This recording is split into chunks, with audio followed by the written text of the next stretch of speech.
ये आपका टेपेट कवर, ये लगता है हेड के ऊपर। टेपेट कवर में क्या चीजें होती हैं? आपका रॉकर आर्म्स, ये आपके रॉकर आर्म्स है दो, एक हीरा रॉकर आर्म्स और एक हीरा, तो दो इसमें रॉकर आर्म्स इसमें रहती है। जो एक रॉकर आर्म क्या करती है, इनलेट वाल्व को ओपन करेगी और दूसरी रॉकर आर्म दूसरी इनलेट एग्जॉस्ट वाल्व को ओपन और क्लोज करेगी। इसको बोलते हैं टेपेट कवर। इसके बाद हमारा सेकंड पार्ट आता है, वो आता है इसके नीचे engine cylinder head, engine head या piston cylinder head. Piston cylinder में क्या क्या चीजें हमारे पास रहती है? Inlet valve, exhaust valve, camshaft, timing chain, spark plug. अब ये हमारा जो इंजन है वो है आपका पल्सर का बजाज पल्सर। बजाज पल्सर के पीछे लिखा आता है DTS, आप नहीं हो ना, DTSI। DTS मतलब डुअल टोन स्पार्क इग्निशन, मतलब एक पिस्टन सिलेंडर में कितने स्पार्क प्लग होते हैं? दो। एक स्पार्क प्लग आपका ये रहा, एक स्पार्क प्लग और दूसरा स्पार्क प्लग यहाँ से लगेगा। तो बजाज की जितनी भी गाड़ी आती है उसमें कितने स्पार्क प्लग आते हैं? दो स्पार्क प्लग।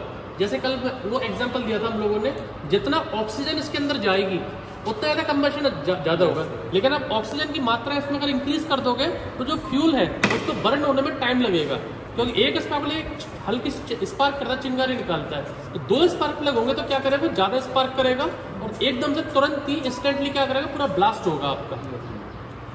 ये हम लोग, और इसके अलावा जो बजाज की जो पल्सर NS, पल्सर RS आती है उसमें कितने पिस्टन, एक पिस्टन सिलेंडर में कितने आते हैं स्पार्क प्लग?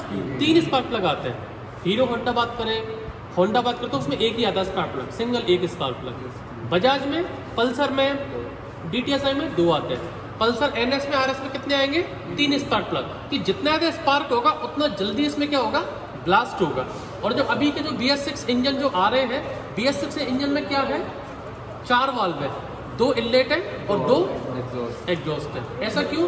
क्योंकि इसमें जो साइड में जो आपका स्पेस जो बच रहा है, अभी इसमें देखो एक इनलेट वाल्व बड़ा है, आप बताओ, आप नए हो। yes, एक इनलेट वाल्व, एक वाल्व इसमें बड़ा है, एक वाल्व इसमें छोटा है। विच वन इज इनलेट और विच वन इज एग्जॉस्ट? बड़ा वाला सर, बड़ा वाला, क्योंकि जितना ज्यादा एयर इसमें आएगा, जितना ज्यादा एयर इसमें आएगा उतना ज्यादा क्या कंबशन इसमें अच्छा होगा और ब्लास्ट इसमें अच्छा होगा। एग्जॉस्ट इसमें छोटा है, लेकिन प्रॉब्लम क्या है, हमें एग्जॉस्ट को भी बड़ा करना है, क्योंकि जो 4th स्ट्रोक रहता है, पहले इनटेक हो गया, कंप्रेशन हो गया, कंबशन हो गया, जब एग्जॉस्ट होता है तो पूरा की पूरा धुआं कौन निकालता है बाहर? आपका एग्जॉस्ट निकालता है। तो वो प्रेशर किस पे पड़ता है? धुएं का इस पिस्टन पे पड़ता है, धुएं को बाहर निकालने के लिए। तो अभी जो इंजन्स आ रहे हैं 2022 मॉडल्स के, या फिर कार के जो इंजन्स पहले आना लगे थे, 4 व्हीलर में क्या करेगा, ये जो आपको स्पेस दिख रहा है इसमें एक्स्ट्रा जो खाली है, इसका यूटिलाइज कैसे करेंगे कंबशन चैम्बर का? क्योंकि इसमें अगर इसको डायमीटर आप अगर बढ़ाओगे डायमीटर, तो ये डायमीटर कहाँ जाएगा, बाहर निकल के आ जाएगा इससे। तो ये डायमीटर वाल्व को और बड़ा इसको नहीं कर सकते हो। इसमें क्या करना पड़ेगा, आपने 2 छोटे छोटे वाल्व लिए, 2 इंटेक डाले, 2 एग्जॉस्ट डाले। तो एक पिस्टन सिलेंडर में कितने वाल्व है? 2 इंटेक और 2 एग्जॉस्ट, टोटल 4 वाल्व एक सिलेंडर में आते हैं। हुंडई की वरना है, i10 है, कोई भी गाड़ी आ रही है, 4 सिलेंडर इंजन, तो कितने वाल्व होंगे उसमें? 16 वाल्व पर सिलेंडर, 2 इंटेक और 2 एग्जॉस्ट। तो वो एडवांस कार जो भी आ रही है, एडवांस बाइक आ रही है, वो लिखा रहता है 3 valve technology, 4 valve technology. 4V बहुत बाइक पे लिखा था 4V लिखा, समझ जाओ कि इसमें 4 वाल्व है, 2 इनलेट के और 2 एग्जॉस्ट के।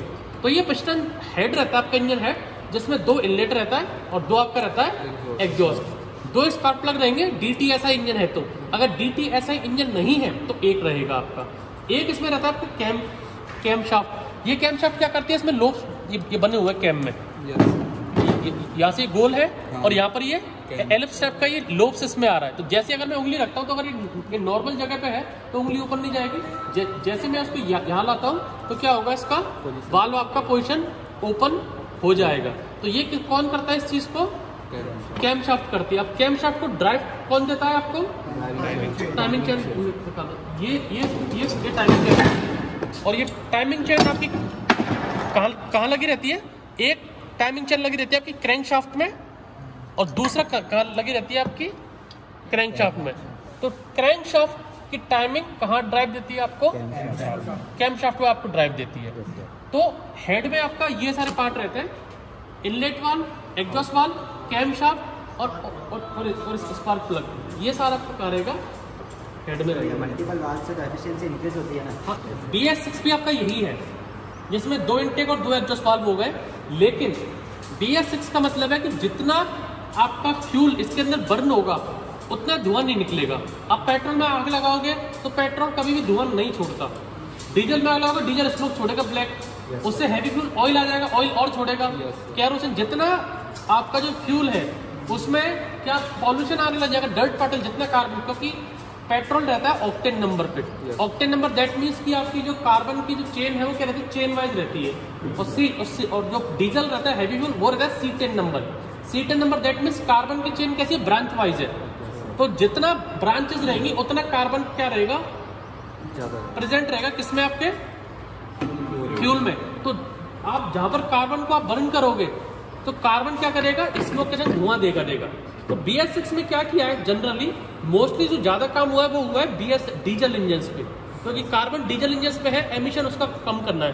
पेट्रोल में तो क्या है कि बहुत कम लाइट धुआं देता है, तो इसमें BS6 में ज्यादा बदलाव नहीं किए गए हैं। सेफ्टी को ज्यादा बदलाव किए हुए हैं, जैसे व्हाइट लाइट आपकी जली रहती है। लोअर मॉडल है तो उसमें 2 एयरबैग कंपलसरी आते हैं।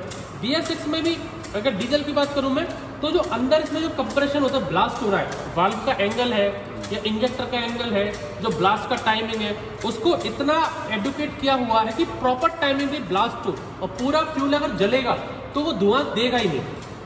BS6 मतलब भारत स्टेज, तो उसमें सिर्फ इंजन को नहीं आता, फिर इसमें हर जगह सेंसर लगाए हुए हैं कि जो फ्यूल आ रहा है वो कितनी मात्रा में आ रहा है, और जो फ्यूल धुआं जो निकल रहा है, धुएं के संग भी आपका सेंसर लगा है कि उस पॉल्यूशन में पार्टिकल में कितना पार्टिकल फ्यूल के हैं, मतलब धुएं के संग कितना अनबर्न फ्यूल निकल रहा है। तो जितना अनबर्न फ्यूल निकलेगा, ECM क्या करेगा? जो इनटेक से जो एयर आ रहा था इसमें, उसके जब जो फ्यूल आ रहा है उसकी फ्यूल की मात्रा क्या कर देगा? कम कर देगा। और या फिर वो फ्यूल जो बाहर निकल रहा है, धुएं के संग बाहर निकल रहा है, उसमें अगर धुएं के संग एयर की मात्रा कम है तो वो क्या करेगा? इनटेक पे एयर की जो रिक्वायरमेंट है उसको इंक्रीज कर देगा, ECU। तो वो इनटेक पे देख रहा है कि फ्यूल और एयर यहाँ से भेज रहा हूँ मैं, लेकिन यहाँ पर धुएं के संग क्या मेरे को ज्यादा निकल रहा है? पेट्रोल आ रही है, पार्टिकल्स आ रहे हैं, तो मतलब वो जल नहीं पा रहा, तो या तो पेट्रोल की क्वांटिटी कम करूँ मैं, और या फिर पेट्रोल आ रहा है लेकिन एयर कम है इसलिए वो जल नहीं पा रहा, तो मैं एयर की क्वांटिटी को ज्यादा करूंगा। तो वो सेंसस बेस्ड हो गया है कि अंदर जो फ्यूल जा रहा है पूरा बर्न होना चाहिए, धुआं जो निकल रहा है वो पूरा बर्न पार्ट्स उसमें होने चाहिए। प्लस उसके बाद क्या लगा दिया हम लोगों ने? DEF, diesel exhaust fluid. DEF में क्या होता है?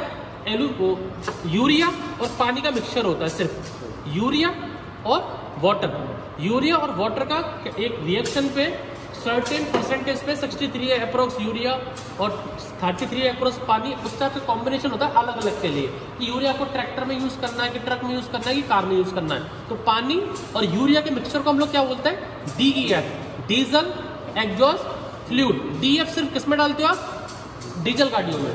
पेट्रोल BS6 आ गए, लेकिन इसमें आपको डीजल नहीं डालना। क्यों? क्योंकि ये धुआं कार्बन ज्यादा प्रोड्यूस नहीं करते पेट्रोल वाले, डीजल इंजन ज्यादा प्रोड्यूस करते हैं। तो उसमें क्या है, जो डीजल टैंक है वो डीजल टैंक के संग क्या लगाया हुआ है? DEF लगाया हुआ है, अलग से लगाया। अब वो क्या करता है? काम तो अपना यही है, धुआं जल रहा है, इसमें ब्लास्ट हो रहा है, जो धुआं जो निकल रहा है उस पर क्या करेगा? वो स्प्रे करता है। अब वो कैसे करता है उसके लिए अभी XUV700 उसको देखते हैं। वीडियो चालू रखो, आ जाओ। एड ब्लू आगे मैं दिखाता हूँ, आओ सब लोग आओ। नहीं दे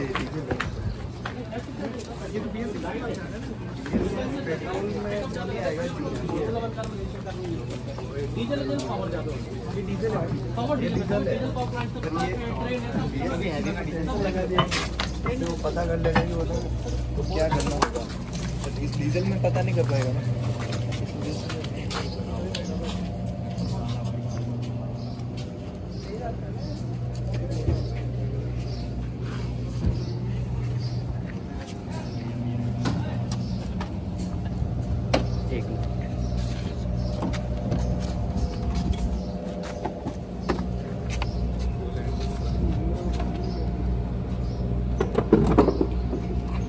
हमारा है inline 4 cylinder engine. Inline 4 cylinder क्या अभी डीजल है पेट्रोल है आप बताओ मेरे को, कल मैंने समझाया। डीजल क्यों है? डीजल पाइप से पाइप 4 है और ये आपके इंजेक्टर है, 4 इंजेक्टर है। और CRDI की MPFI है, वो देख के बताओ। MPFI लग रहा है CRDI है क्योंकि चेन रेल लग रही है इसमें, कॉमन रेल है ये। MPFI का एक पंप रहता है जो ट्रक का इंजन रखा है, वो पंप से क्या 4 पाइप निकल रहे हैं। और CRD मतलब कॉमन रेल डायरेक्ट इंजेक्शन की एक ही रेल है। ये पाइप है ना, खुलते देखो ये पाइप दिख रहा है, जो ये वाला पाइप जो है ये पाइप है, इसमें इलेक्ट्रिक मोटर का लग रही है, फ्यूल टैंक में लग रही है, वहां से डीजल इसमें आता है। और ये चारों लाइट पाइप क्या रहते हैं, फुल रहते हैं। फिर जो ये अपने इंजेक्टर के ऊपर सॉकेट देख रहे हैं आप, 1 2 3 4 कंट्रोलर, इसमें से क्या है ECU कंट्रोल करता है कि कौन सा वाल्व खोलना है। जो वाल्व खुलेगा पूरा प्रेशर उसी में चले जाएगा अकॉर्डिंग टू फायरिंग ऑर्डर, 1 3 4 2 या 1 4 3 2 करके। तो ये आपका इनलाइन 4 सिलेंडर डीजल इंजन है 2.2 का मतलब 2200 सीसी। अब इसमें जो धुआं जो BS6 टेक्नोलॉजी है, BS6 का मतलब कि अब जो इससे धुआं जो निकल रहा है वो धुआं इसमें जा रही है, बोलते हैं कैटेलिक कन्वर्टर। इसको जो साइलेंसर में निकलता है, साइलेंसर वाला पार्ट क्या बोलते हो आप? एक तो होता है मफलर का काम होता है कि जो आवाज है उसको कम करना, वो पीछे लगा रहता है जो चौड़ा ढोलकी टाइप के होते हैं चौड़े, वो आपका मफलर जो कि आवाज को कम करता है। एक रहता है कैटेलिक कन्वर्टर, BS4 में भी रहता है, ये BS6 में भी रहता है। BS4 में ये इसमें क्या रहता है, अंदर इसमें प्लेट्स लगी रहती है आपकी, जो कि कार्बन को एब्जॉर्ब करके जाली लगी रहती है उसमें। और जो ये BS6 है, इसमें क्या जो DEF डालते हैं, उसका टैंक पीछे लग रहा है, ये DEF का इंजेक्टर है कि यहाँ से इसमें से क्या जाएगा, यूरिया और वाटर का मिक्सचर किस में जाएगा, आपके कैटेलिक कन्वर्टर में जाकर जो धुआं जो निकल रहा है, जो धुआं निकल के इसमें जो साइलेंसर में से जा रहा है, उस साइलेंसर के ऊपर क्या करेगा, ये यूरिया और पानी का मिक्सचर का स्प्रे करेगा, किस पे, धुएं पे। तो धुएं में जो डस्ट पॉल्यूशन NO2 है, जो भी हमारे जो हार्मफुल गैसेज है, उस पे क्या हो रहा है, ये स्प्रे कर रहा है। तो वो जो है आपकी जो पॉल्यूशन है वो वाटर ड्रॉपलेट्स में कन्वर्ट हो जाती है। तो जो बाहर जो ओवरऑल जो आपका आउटपुट हो रहा है, जो बाहर जो धुआं निकल रहा है, वो क्या है, उसमें कार्बन की मात्रा बहुत ही कम हो चुकी है। ग्लोबल वार्मिंग को नुकसान नहीं पहुंचा रहा इंजन। बाहर जो गैस निकल रही है वो O2 निकल रहा है in the form of water, और जो भी अपने जो हार्मफुल गैसेस नहीं है वो केमिकल रिएक्शन क्या कर रहा है, आपका DEF कर रहा है। समझ रहे DEF का मतलब DEF का पानी समझो आप, यूरिया का मिक्सचर है, पानी है, वो स्प्रे हो रहा है। जैसे धुआं आग लगा रखी है मैंने, अब वो मैंने अगर बुझाना है, अगर थोड़ा सा पानी डालो ज्यादा धुआं देगा वो, या तो पूरा भर के पानी डालो तो वो बंद हो जाएगा। तो जो धुआं जो निकल रहा है, इंजन जो धुआं प्रोड्यूस कर रहा है, 4th स्ट्रोक में बाहर एग्जॉस्ट वाला जो धुआं निकला है, वो किसमें गया, मेरा कैटेलिक कन्वर्टर में गया है। और कैटेलिक कन्वर्टर में जाके उसने क्या, किसने स्प्रे किया है, DEF ने। और वो फिर हार्मफुल गैसेस क्या होगी, हमारी कन्वर्ट हो गई वाटर ड्रॉपलेट्स में, और दूसरी नॉर्मल है। अब DEF का टैंक किसमें कहा आता है, वो एक्स्ट्रा टैंक आता है जो यहाँ पर आपका दिया हुआ है। ये इसमें दो टैंक खोल के देखो, डीजल का अलग है, DEF का अलग है। हाँ सर बढ़िया सर। कूलेंट की कैन आती है लाइट ब्लू कलर की, लाइट ब्लू, उसमें आप डाल दो, फिल कर दो, इसमें कोई ऐसा नहीं। डीजल इसमें डालना है हमेशा, ये इसका ये मीटर अलग से दिया हुआ है, इंडिकेशन इसका, वो आप अलग से डाल सकते हो। ये BS6 में होता है सिर्फ BS6 सर, इसका बस इतना से मतलब पॉल्यूशन कंट्रोल इंजन के लिए योगदान है। सेंसर लगा कर हम लोगों ने इसमें कि जो हमारा जो जैसे इसमें एक सेंसर लग रहा है कि जो धुआं जो बाहर निकल रहा है, जो ये सेंसर लग रहा है धुआं में कितना पॉल्यूशन था निकलते टाइम, और जो धुआं अंदर जा रहा है उसका सेंसर लग रहा है कि धुआं जब जा रहा है। जैसे ये देखो, एक सेंसर यहाँ लग रहा है, ये देखा, एक सेंसर यहाँ पर है, एक इनलेट पे, एक आउटलेट पर है। तो जो धुआं जो जा रहा है उसमें कितना पॉल्यूटेंट है, स्प्रे होने के बाद कितना साफ हो गया उसका, फिर ये दोनों कैलकुलेशन करके तब इसको बता दें कि इसको कितना स्प्रे करना है। पॉल्यूशन आ नहीं रहा लेकिन फू स्प्रे कर रहा है, वेस्टेज हो रहा है। अगर वो पॉल्यूशन कम कर रहा है तो ये ज्यादा ये कर देगा। तो 2 सेंसर है, ये इनपुट है, आउटपुट है। ये बताएगा भैया मैं इतना पॉल्यूशन भेज रहा हूँ, ये बोल रहा है भाई साहब पॉल्यूशन ज्यादा ही निकल रहा है, ज्यादा स्प्रे करो। ये बोल रहा है पॉल्यूशन कम हो गया, स्प्रे करना कम करो। तो ये कौन कंट्रोल करता है, ECU सेंसर कंट्रोल करते हैं। इसके सेंसर डिमांड देते हैं आपके ECM को। ये BS6 अंदर लगा रहता है इसमें, ये BS6 आपकी टेक्नोलॉजी है। BS6 इंजन को लेके भी होती है, सेफ्टी को लेके भी होता है कि ये गाड़ी की आपकी सेफ्टी रेटिंग क्या है, वाइट जो लाइट जो LED लाइट जो जली होती है उनका क्या है, कंपलसरी एयर बैग आप कितना लोएस्ट मॉडल लो, 2 एयर बैग आपको कंपलसरी लेना। तो ये सब BS टेक्नोलॉजी में आता है, चाहे वो एक्सीडेंट्स को लेके हो, सेफ्टी को लेके हो, पॉल्यूशन कंट्रोल को लेके हो, फीचर्स को लेके हो, वो पूरा कंबाइन करके उनकी क्लास के संग हम लोग क्या बनाते हैं, BS6 को डिफाइन करते हैं। लेकिन ज्यादा फोकस किस पे रहता है, सेफ्टी और पॉल्यूशन कंट्रोल पे, 2 चीजें सिर्फ उसी पे ज्यादा फोकस है। तो ये रहता है आपका BS6 टेक्नोलॉजी। अब चलते हैं अंदर वापस।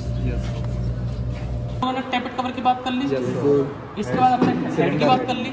हेड में क्या क्या रहता है, इंटेक वाल्व रहता है, एग्जॉस्ट वाल्व रहता है, टाइमिंग चेन, ये सारी चीज हेड में रहती है। इसके बाद आता है पिस्टन सिलेंडर, जिसमें ये पिस्टन सिलेंडर, ये है इसका TDC टॉप डेड सेंटर, ये है इसका BDC bottom dead centre. Between TDC और BDC के बीच में जो सिस्टम रहता है उसको क्या बोलते हैं हम लोग, स्ट्रोक लेंथ, जिसको नॉर्मली स्ट्रोक बोलते हैं। तो जब पिस्टन जब इनटेक करता है तब वो यहाँ से स्टार्ट होता है, TDC से इनटेक करते टाइम एयर और फ्यूल को खींच लिया, उस टाइम पे कौन सा वाल्व खुला, इनलेट वाल्व।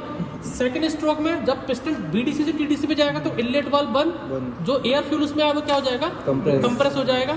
वो कंप्रेस किसमें होगा, देखो ये जो इसका आप होलो देख रहे हो, पूरा होलो, ये पूरा यहाँ से लेके यहाँ तक किससे भर दिया, एयर और फ्यूल से भर दिया।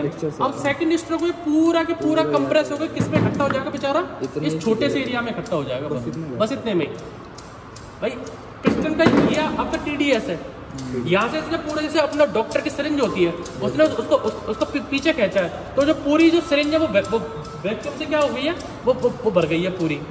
और जब वो BDC से TDS पे आएगा तब इसका जो पिस्टन तो वापस अपनी पोजीशन पे आएगा, रिगेन करेगा, तो पोजीशन पे आके जो पूरा जो इसमें एयर फ्यूल था वो कहाँ इकट्ठा हो जाएगा आके, इस जगह बोलते हैं हम लोग कंबशन चैम्बर, इस जगह का नाम है ये कंबशन चैम्बर है। ये आपका जब ये सेकंड स्ट्रोक होता है पूरा एयर यहाँ पे इकट्ठे हुआ, फिर इसका प्लग ब्लास्ट करेगा, तब ये थर्ड स्ट्रोक में क्या करेगा, पिस्टन वापस से TDC से BDC पे जाएगा, और फोर्थ स्ट्रोक वापस BDC से TDC पे आएगा, तब आपका एग्जॉस्ट वाल्व ऊपर हो जाएगा, पूरा स्मोक बाहर निकल गया। ऐसे करके एक साइकिल हमारी क्या हो जाती है, पूरी हो जाती है। और एक साइकिल घूमने में हमारे क्रैंकशाफ्ट कितना रोटेट करती है, 720, 2 बार। भाई पिस्टन ऊपर है अपना, पिस्टन TDC पे है, BDC पे गया तो पिस्टन आपकी 180 डिग्री घूम गई, 180 डिग्री। जब BDC से वापस TDC पे जाएगा तो 180 मतलब 360 पूरा हो गया 2 स्ट्रोक में, फिर थर्ड में, फिर फोर्थ में। तो एक साइकिल पूरा करने में 4 स्ट्रोक को 360 डिग्री इसको घूमना होता है। तो ये हो गया आपका पिस्टन सिलेंडर, टैपेट कवर, फिर इंजन हेड, फिर पिस्टन सिलेंडर। अब इसके अंदर क्या चलता है आपका,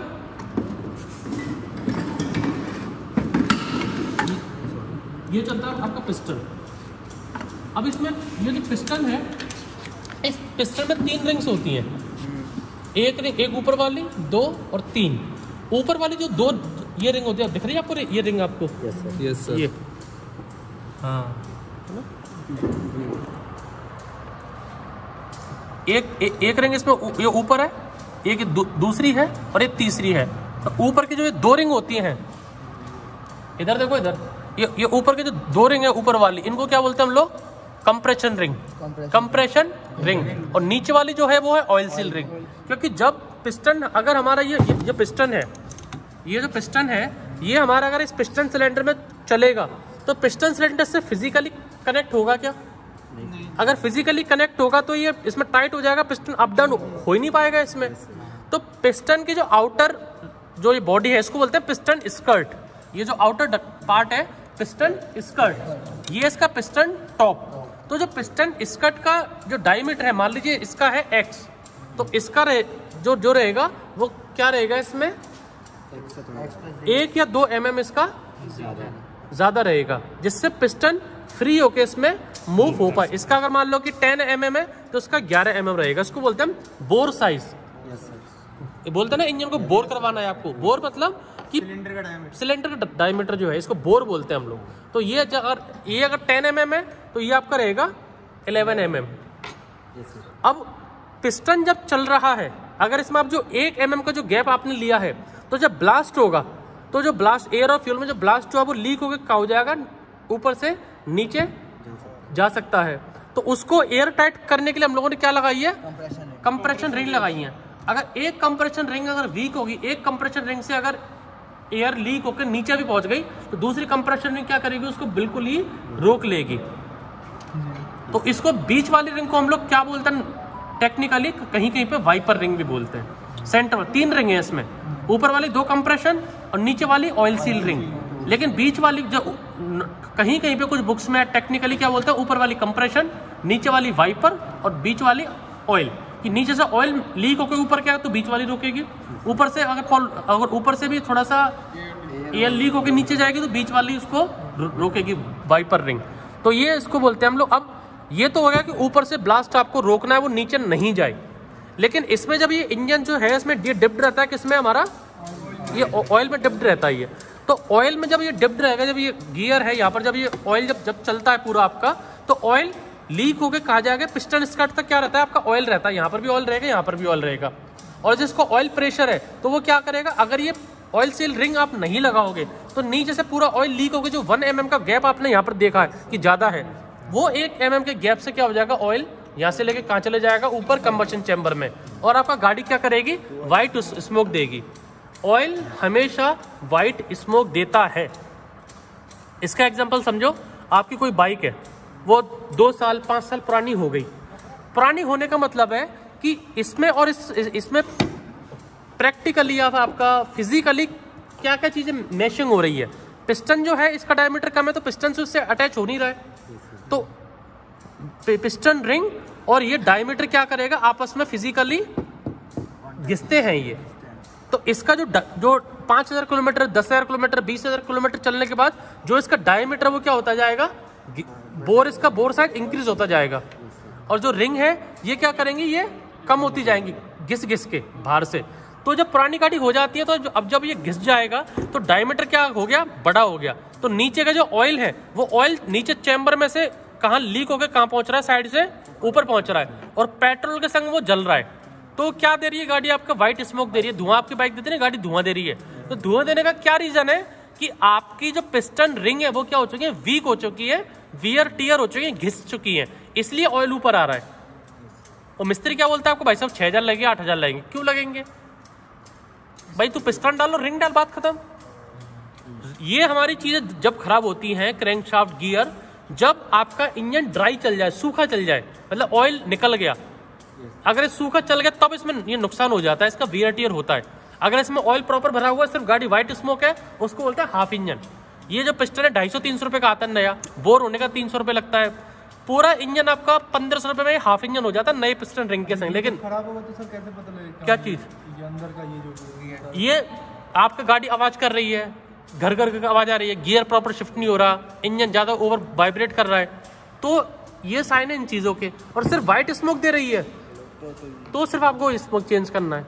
ये तब करना है कि जब आपको गाड़ी 20-30 हज़ार ज़्यादा चल गई है, या गाड़ी पिकअप नहीं आ रहा, गाड़ी ज़्यादा वाइब्रेशन कर रही है, आवाज़ ज़्यादा करती है, गियर डलते नहीं है प्रॉपर, तब आप इस नीचे वाले पार्ट पे आओगे। अदरवाइज आप सिर्फ पिस्टन हाफ इंजन करवाओगे, पिस्टन और पिस्टन सिलेंडर। अब उसमें 2 चीज़ें होती हैं कि आपका जो पिस्टन है, आपने पिस्टन तो डाल दिया नया, मान लीजिए इसका डायमीटर है 2 इंचेस, 2 इंच डायमीटर है इसका, आपने मार्केट से 2 इंच का पिस्टन ला के तो डाल दिया नया। लेकिन जो पिस्टन का बोर साइज जो बढ़ गया है इसको कैसे कम करोगे, समझो बात को वापस। ये हम लोगों का गाड़ी चल गई आपकी, ये रिंग वीक हो गई और ये घिस गया, ये हो गया चौड़ा आपका, और ये जो रिंग है ये आपकी क्या हो गई, इसका डायमीटर कम हो गया। लेकिन अब आपने बोला कि मुझे इंजन रिपेयर करवाना, आपने पिस्टन तो डाल दिया नया। अब पिस्टन का साइज जो ये है 2 इंच का, वही 2 इंची का आया नया, लेकिन जो इसका जो डायमीटर बढ़ गया है इसको कम कैसे करोगे आप, गैप तो तब भी रहेगा जब आप नया डाल दोगे। तो ये भाई रिंग और पिस्टन दोनों एक सेट आता है भाई, रिंग का साइज नहीं बढ़ेगा, रिंग और पिस्टन वो ही आएगा। उस टाइम पे क्या कहते हैं, इंजन बोर करवाना, उसमें क्या करेंगे, पिस्टन जैसे इसका 2 इंची है ना, 2 इंची 1 mm या 2 mm का ये नंबर रहते हैं, इसलिए DH3 है या DH4 है, ये नंबर इंपिंज रहते हैं। तो अब जब आप इंजन को बोर करवाओगे तो इसका साइज क्या हो जाएगा, 1 mm 2 mm कंपनी क्या देगा, बड़ा देगा। वहां से पूछेगा कि आपका जो इंजन पिस्टन डला है वो स्टैंडर्ड साइज है, कौन सा साइज है। स्टैंडर्ड साइज मतलब जो कंपनी आपको पिस्टन दे रही है वो स्टैंडर्ड पिस्टन है। इंजन एक बार जब बोर हो गया तो इस पर DH1 लिखा जाएगा। इंजन 2 बार बोर हो गया, अब ये 3 बार बोर हो चुका है इंजन, तो क्या लिखा रहा है, DH3। अब दोबारा बोर करवाओगे तो DH4 पिस्टन आएगा, मतलब इससे 1 mm और बड़ा आएगा। अब 1 mm इससे बड़ा आ गया तो अब मैं इसको हॉर्निंग करवा के, एक तो होता है बोरिंग और बोरिंग को अगर उसको फिनिशिंग देनी है उसको बोलते हैं होनिंग। एक तो होता है ग्राइंडिंग। ग्राइंडिंग तो क्या होता है, जो मोटी सरफेस के लिए ग्राइंड करते हैं, लेकिन बिल्कुल बारीक चीज को लिए आप छेद करना है, उसको आपने ड्रिल कर दिया, फिर उसको बोर कर दिया, फिर उसको स्मूथ करने के लिए क्या होता है, होनिंग बोलते हैं। होनिंग बुक्स पढ़ाए ना आपने, बुक्स में, इंजीनियरिंग बुक्स में होनिंग, इसी को बोलते हैं होनिंग, कि इसको आपने बोर कर दिया, डायमीटर बढ़ा दिया, अब इसको सरफेस को, इंटरनली सरफेस को स्मूथ करने के लिए इसमें क्या करते हैं, होनिंग। तो होनिंग वो सब प्रोसेस छोड़ो, बोर करते हैं हम लोग। तो जो ये पिस्टन है इसको आप 1 mm बढ़ा लोगे तो ये बढ़ जाएगा। अब उसका डिसएडवांटेज क्या रहता है, इंजन रिपेयर होते हैं तो, कि जो ये आपका पूरा क्रैंक शाफ्ट है या गियर है, सारी चीजें हैं, ये डिजाइन है कंपनी के 150 सीसी के अकॉर्डिंग। कितना सीसी के अकॉर्डिंग, 150। अब मैंने पिस्टन थोड़ा सा ओवर साइज का ले लिया और इसका बोर भी मैंने वो इंक्रीज कर दिया साइज, इसका बोर साइज, तो क्या हो जाएगा, इंजन का जो सीसी है वो बढ़ेगा कि नहीं बढ़ेगा, क्योंकि सीसी किसको देखते हैं, टीडीसी। इसके अंदर कितना लीटर एयर या सिंपली कितना पानी इसमें आ सकता है, कितना एयर फ्यूल इसमें आ सकता है, क्यूबिक सेंटीमीटर इसके अंदर आ सकता है, वो इसका सीसी है। अब जब मैं इसका जब बोर बढ़ा रहा हूं तो इसका इंटरनल वॉल्यूम बढ़ा कि नहीं बढ़ा, तो ओवरऑल सीसी इंक्रीज हुआ नहीं हुआ, सीसी इंक्रीज हो गया। तो उसमें ब्लास्ट करने के लिए आपको कार्बोरेटर को सेट करना पड़ेगा, ज्यादा एयर और फ्यूल इसमें अंदर आपको ये भेजना पड़ेगा, एयर और फ्यूल आपको ज्यादा। अब ज्यादा एयर और फ्यूल भेजोगे तो पिस्टन तो हो गया आपका 150 सीसी से कितना सीसी का हो गया, 175 सीसी का हो गया, लेकिन इसके जो पार्ट्स है वो कितने सीसी के हैं, 150 के।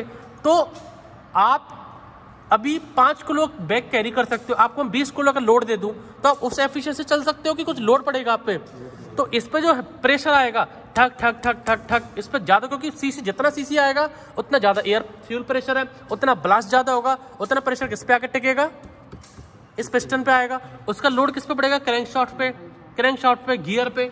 ये लाइफ टाइम इनकी क्या हो जाएगी, कम हो जाएगी, आवाज ज्यादा करेंगे, वाइब्रेट ज्यादा करेंगे, क्योंकि ये डिजाइन है लाइट वेट के लिए, 150 के लिए। पिस्टन आपने डाल दिया 150 175 सीसी, तो इसलिए जो पुरानी गाड़ी को जो इंजन हो जाते हैं 1 टाइम या 2 टाइम, उनका एवरेज कम होगा ही होगा।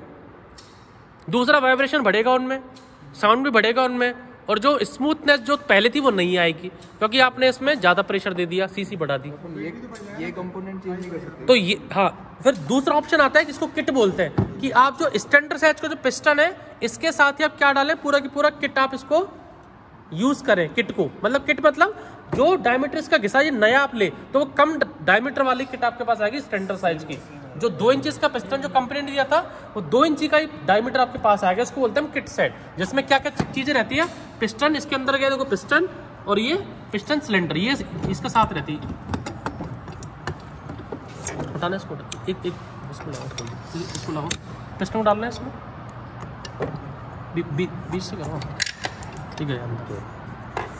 तो ये जो पिस्टन और पिस्टन सिलेंडर ये आपके साथ आता है किट में, ये और ये। तो उसमें क्या जीन्युइन आपका जो कंपनी फिटिंग रहती है वो 150 सीसी का ही आपको क्या मिलेगा, इंजन आपको मिलता है। तो ये रहता है आपका पिस्टन सिलेंडर हेड तक की टर्मिनोलॉजी और इंटरनल थिंग्स की, कैसे इंजन काम करता है, क्या इसमें प्रॉब्लम आती है। इसके बाद जो ये हेड हो गया इसको हटाओ। अब जो ये पिस्टन को मैंने बता दिया 2 रिंग रहती है, 2 कंप्रेशन और एक आपकी ऑयल सील रिंग। अब पिस्टन से और ये आपकी है कनेक्टिंग रोड, पिस्टन और कनेक्टिंग रोड के बीच में जो इसको, सॉरी क्रैंक शाफ्ट, ये एक आपकी क्रैंक शाफ्ट है, ये आपका पिस्टन है। अब पिस्टन और क्रैंक शाफ्ट के बीच में ये आपका पिस्टन है, ये आपकी क्रैंक शाफ्ट है। पिस्टन और क्रैंक शाफ्ट के बीच में जो पार्ट इन दोनों को कनेक्ट कर रहा है उसको बोलते हैं, इसको क्या बोलते हैं, कनेक्टिंग रोड। इसके 2 एंड होते हैं, एक होता है छोटा एंड, एक होता है बड़ा एंड। छोटा जो एंड है, छोटे एंड को क्या बोलेंगे हम लोग, पिस्टन पे लगेगा क्रैंक शाफ्ट का। 2 एंड देखो, ये इसका एंड छोटा है और ये देखो यहाँ से इसका एंड जो है वो कितना बड़ा है, देखो ये वाला। तो 2 एंड है इसमें। क्रैंक शाफ्ट का कनेक्टिंग रोड का छोटा एंड कहाँ लगेगा, पिस्टन में, और बड़ा एंड कहाँ लगेगा आपका, क्रैंक शाफ्ट में। जब ये पिस्टन, क्रैंक शाफ्ट का काम क्या रहता है, लीनियर मोशन को अप एंड डाउन मोशन को किस में कन्वर्ट करना है, रोटेशनल रेसिप्रोकेटिंग मोशन में कन्वर्ट करना है। This is called your crank shaft. अब आप क्रैंक शाफ्ट के पीछे में देखोगे हैवी 2 चक लगा रखे, एक चक ये रहा और एक चक ये रहा। इसको क्या बोलते हैं हम लोग, काउंटर वेट, कि जिस स्पीड से, क्योंकि आपको पावर कब मिल रही है, 3rd स्ट्रोक मिल रही है। जब पिस्टन इनटेक कर रहा है तब इंजन अपनी पावर दे रहा है, भाई इनटेक करो। जब पिस्टन कंप्रेस कर रहा है तब इंजन पावर दे रहा है, भाई कंप्रेस हो। पावर लेकर रहा है सिर्फ 3rd स्ट्रोक में, तीसरे में, और जिस स्पीड से पिस्टन नीचे आ रहा है उसी स्पीड से उसको क्या करना है, ऊपर भेजना है। तो ये जो पिस्टन जब 3rd स्ट्रोक में जब ऊपर से नीचे जाता है तो कौन सी एनर्जी क्रिएट करता है, पोटेंशियल एनर्जी। और ये जो आपके ये फ्लाई व्हील है, काउंटर वेट इनको बोलते हैं, ऐसे फ्लाई व्हील भी आप बोल सकते हो उनको। ये क्या करेंगे, उस वेट को एब्जॉर्व कर लेंगे। जिस स्पीड से पिस्टन नीचे आया है उसी स्पीड से पिस्टन क्या जाएगा, ऊपर जाएगा। तो कौन सी एनर्जी देगा ये, काइनेटिक एनर्जी। जैसे आपने शादी के जो जनरेटर देखे उसके बीच में चेक घूमता रहता है कि कोई लाइट का फ्लक्चुएशन आएगा तो उसी स्पीड से वो घूमता रहेगा। या फिर एक धागा लो और एक कंकड़ लो और धागे को, एक कंकड़ को ऐसे करके घुमाओ और एक सेकंड हाथ को रोक लो तो तुरंत वो पत्थर रुक जाएगा कि कुछ 1-2 राउंड वो घुमाएगा। तो 1-2 राउंड जो घूम रहा है वो कौन सी एनर्जी है, उसकी काइनेटिक एनर्जी है। तो वही क्या करेगा, ये स्टोर करता है कि पिस्टन जिस स्पीड से नीचे आया उसी स्पीड से क्या करें, उसको ऊपर भेजे। क्योंकि ऊपर भेजने के लिए कौन पावर दे रहा है, क्रैंकशाफ्ट की पावर दे रही है। भैया ऊपर जाओ, नीचे जाओ, ऊपर जाओ। पावर ले कब रहा है, 3rd स्ट्रोक में। और इसको रोटेशन कंटिन्यू रखना है 3 स्ट्रोक के। इनटेक में इसको पावर देनी है क्रैंकशाफ्ट को, कंप्रेशन में किसको पावर देनी है, क्रैंकशाफ्ट को, और एग्जॉस्ट में किसको पावर देनी है, क्रैंकशाफ्ट को। पावर लेनी कब है, सिर्फ 3rd स्ट्रोक में। इसलिए हाँ, इग्निशन, इसलिए हमारा क्रैंकशाफ्ट क्या रहता है, इसमें हैवी क्रैंकशाफ्ट रहता है। ये आपका क्रैंकशाफ्ट रहता है। अब इसके बाद पावर जाती है हमारी गियर में।